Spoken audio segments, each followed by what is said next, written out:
Trêve, cessez-le-feu, armistice, traité de paix, on entend ces mots partout quand on parle de la guerre, mais ils ne veulent pas tous dire la même chose. On vous explique. La trêve, c'est une pause temporaire dans les combats. Souvent informelle, elle peut durer quelques heures ou quelques jours, par exemple pour évacuer des civils ou pour livrer de l'aide humanitaire. Le cessez-le-feu, lui, est plus structuré. C'est un accord écrit parfois sous l'égide de l'ONU. Il peut être partiel ou total, mais attention, il ne met pas fin à la guerre. Il fige juste les lignes de front.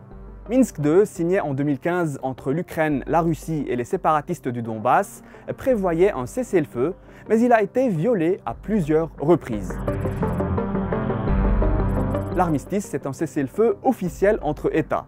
Il vise à mettre fin durablement au combat en attendant un véritable traité de paix. Exemple, l'armistice du 11 novembre 1918 entre la France et l'Allemagne. Là, on passe au niveau supérieur. Le traité de paix, c'est un document juridique et politique. Il règle tout, les frontières, l'armée, l'économie et même parfois la culture.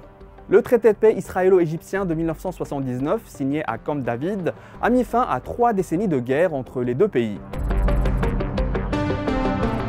Il existe aussi les mémorandums de paix. Ce sont des documents d'intention, souvent non contraignants. Ils posent juste les bases d'un dialogue futur. Mettre fin au combat, c'est une chose, construire la paix, c'en est une autre.